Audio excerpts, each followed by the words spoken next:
Hello my dear students. सबसे पहले board exam में सम्मिलित हुए सारे विद्यार्थियों को अग्रिम बधाई देते हैं और उम्मीद करते हैं कि आप लोग बहुत अच्छा स्कोर करेंगे।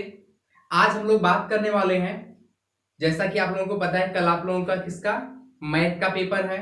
तो मैथ के पेपर में आपको क्या सावधानी रखनी चाहिए, किस तरीके से किन बातों का ध्यान देकर आप मैथ में अच्छा स्कोर कर सकते हैं, कैसे क्या करना है, इस वीडियो में आज सिर्फ हम इसी पर चर्चा करने वाले हैं कि क्या करके आप अच्छा नंबर निकाल सकते हो मैथमेटिक्स में। ठीक, तो चलिए हम लोग बात करते हैं। सबसे पहली बात, जो मैथमेटिक्स में बच्चों को नहीं समझ आता वो समझो। पहले सबसे पहले कि जैसे कोई बच्चा किसी टॉपिक को देखता है कि यहाँ पर देखिए ये क्वेश्चन बैंक वगैरह विद्या में देखता है बार बार कि ये क्वेश्चन इंपॉर्टेंट है, ये क्वेश्चन इंपॉर्टेंट है, पता चला वो निकल गया रिलेशन एंड फंक्शन से, तो उसको लगता है यार हम तो ये पढ़े नहीं हैं। तो वो करता क्या है कि सारा नंबर इसी में रखा है, तो वो शुरू कर देता है कि भाई 2-3 दिन एग्जाम बचा है, शुरू कर देगा इसको पढ़ने के लिए। सबसे ज्यादा सावधानी वहां आपको बरतनी है। अगर आप उस चैप्टर को साल भर नहीं उखाड़ पाए तो आप एग्जाम जब करीब है, 2 दिन 4 दिन बचा है, 5 दिन बचा है, तब उस पर आप लग रहे हैं, तो सबसे बड़ी गलती आप वहां पे कर रहे हैं। ठीक, आपको ये गलती नहीं करना। अगर आप साल भर पढ़े, उस चैप्टर पर ध्यान दिए और कुछ नहीं कर पाए, कुछ नहीं उखाड़ पाए, तो आपको 4 से 5 दिन में उस पर हाथ ही नहीं लगाना है। ठीक, छोड़ दो उसको। बाकी जो आपका स्ट्रांग जोन जहां से है, जिस पर आपका पकड़ है मैथमेटिक्स में, जिस टॉपिक पर, जिस चैप्टर पर, आप उसी को पकड़ लो। वो 4 नंबर का है, 10 नंबर का, कितने नंबर का है, वो उसको भूल जाओ। उससे ज्यादा वर्क कर लो। आप जहां पर स्ट्रांग, आप जहां पर कंफर्टेबल फील कर रहे हैं, उस पर लग जाओ। ठीक, विश्वास कर लो, आपको रिजल्ट अच्छा मिलेगा। ये गलती मत करिएगा मैथमेटिक्स में। अगला बात, सबसे अहम क्या होता है, आप इतिहास का एग्जाम नहीं दे रहे हो, भूगोल का नहीं दे रहे हैं, आप मैथमेटिक्स की बात कर रहे हैं स्पेशली हम। अगर आपके पास प्रश्न पत्र में 15 मिनट दिया जाता है पढ़ने के लिए, तो हम कह रहे हैं कि आप 20 मिनट पढ़ो। पढ़ो, उसको ध्यान से पढ़ो, 1 बार पढ़ो, 2 बार, 3 बार, 4 बार पढ़ो। लेकिन कहीं से ये मत सोचो दिमाग में कि ये बच्चे तो लिखना शुरू कर दिए और अभी हम सिर्फ प्रश्न पत्र को पढ़ रहे हैं। वो मूर्ख है, आप समझदार हो। आप समझदारी से क्वेश्चन प्रश्न पत्र को अच्छे से पढ़ो, क्योंकि वहां एग्जाम हॉल में सिर्फ आप हैं और ये प्रश्न पत्र है। लड़ाई दोनों में होनी है, तीसरा कुछ नहीं है। ठीक, हमारी बात को गौर से समझिए कि आप हैं और प्रश्न पत्र है, तीसरा कोई नहीं है। जो भी निपटना है, जो भी प्रश्न पत्र आया है, प्रश्न पत्र में क्वेश्चन, आपको सिर्फ उसी से लड़ना है। और आपकी मेंटलिटी क्या बोलनी चाहिए कि हम इस प्रश्न पत्र के लिए जितना पढ़ के आए हैं सफिशियंट है, कहीं से कम नहीं है।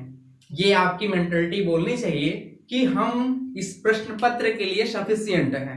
ठीक, बस 2 बार पढ़ो प्रश्न पत्र, 3 बार पढ़ो। यकीन कर लो, पहली बार जब आप पढ़ेंगे, जिस क्वेश्चन को आप छोड़कर आ जाते पहली बार एक झटके में देखने के बाद, अगर आप 3 से 4 बार पढ़ेंगे तो कुछ न कुछ 2-4 स्टेप आप जरूर बढ़ जाएंगे मैथ में। और स्टेप मार्किंग होती है, मिलती है, ठीक है ना, नंबर आपको कुछ न कुछ मिलेगा। यहां तक कि फार्मूले पे भी अगर आप क्वेश्चन को रख ले रहे हैं, तब पर भी मैथ में नंबर कुछ न कुछ दे दिया जाता है, ठीक है ना। तो आपको इस पर भी विशेष ध्यान देना है, ये 2 बातों पर। पहली चीज हमने जो बताया, पहली बात अहम, दूसरी बात ठीक, तीसरी बात जो हम बता रहे हैं, ये सब इस पर बात नहीं करते, हम स्पेशली इस पर बात कर रहे हैं। तीसरी बात हमारे ध्यान से समझिए।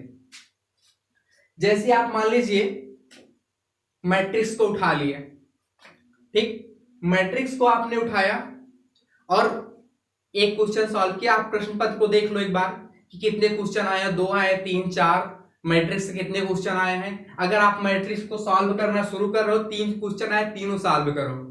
2 आ रहा है, 2 सॉल्व करो। लेकिन उस टॉपिक पर आप उठाए तो कर दो पूरा।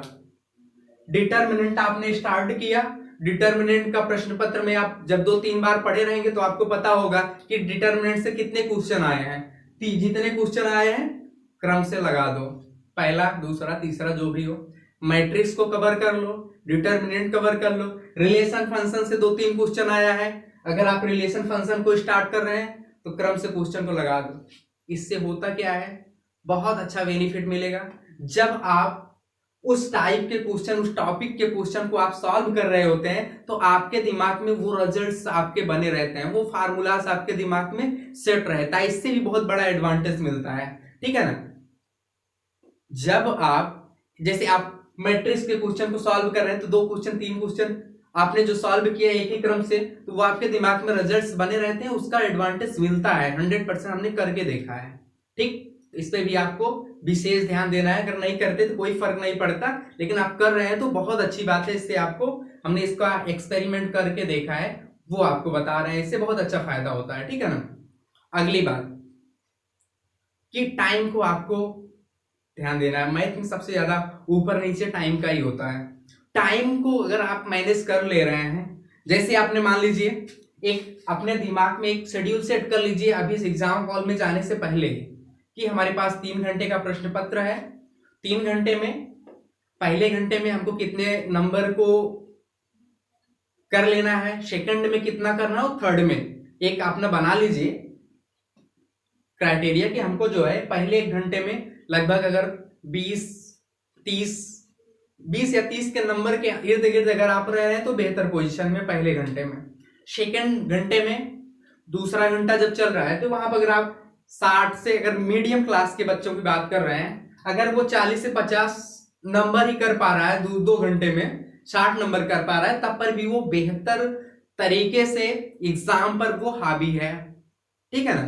अगर ये हम बात किसकी कर रहे हैं समझिए, जो बच्चों के ऊपर जो लास्ट के 1 घंटे होते हैं, पौने घंटे होते हैं, जिस पर बच्चों के सबसे ज्यादा प्रेशर बनते हैं कि वहां पर मैथ के क्वेश्चन गलत कर देते हैं, 100% गलत कर देते हैं, क्योंकि उनको लगता है क्वेश्चन काफी बाकी है, टाइम कम है, उसी में वो मैनेज नहीं कर पाते, अपने आप को कंफर्टेबल नहीं फील करते हैं, गलती कर देते हैं, ठीक। तो उस पर भी आपको चर्चा करना है, समझना है कि हमको यहां से, अगर आप सेकंड घंटे में चल रहे हैं तो हमको लगभग, अगर मीडियम क्लास के हैं तो 40 से 50 नंबर या 60 नंबर के इर्द गिर्द है तो आप बेहतर पोजीशन में, कहीं से आप एग्जाम में लो नहीं है, कंफर्टेबल जोन में है, ठीक। फिर थर्ड में आप भाई अगर मीडियम क्लास के हैं तो 70-80 नंबर से ज्यादा आप नहीं जाएंगे, तो अगर थर्ड में आप 10 नंबर 20 नंबर जो भी करेंगे रिलैक्स होके करेंगे और आप बड़े आसानी से 70-80 नंबर गेन कर लेंगे। अगर आप अच्छे स्टूडेंट हैं तो यही क्राइटेरिया को थोड़ा सा आगे कर लीजिए, बस इतना करने की जरूरत है और कुछ नहीं। ये मुख्य टॉपिक आपको हमने बताया जो मैथ से रिलेटेड है, जिसको आप समझ कर जो है और अपने नंबर को जो है इंक्रीज कर सकते हैं, बड़े अच्छे स्कोर कर सकते हैं, ठीक। पहला टॉपिक हमने बताया कि नेट किसी चैप्टर को नहीं उठाना, जो नहीं समझ में आया है उस पर बिल्कुल नहीं ध्यान देना। सेकंड हमने बताया क्या, प्रश्न पत्र अच्छे से रीड करना। थर्ड पे टाइम को मैनेज करना, ठीक है ना। फिर हमने क्या बताया कि क्वेश्चन को अगर आप सॉल्व कर रहे हैं तो चैप्टर वाइज चैप्टर को सॉल्व कर रहे हैं तो वहां से भी बहुत अच्छा एडवांटेज आपको मिलेगा, ठीक। तो इन बातों को आप ध्यान दीजिएगा और अच्छा स्कोर करेंगे, ये उम्मीद करते हैं आप लोगों से, ठीक। Best of luck.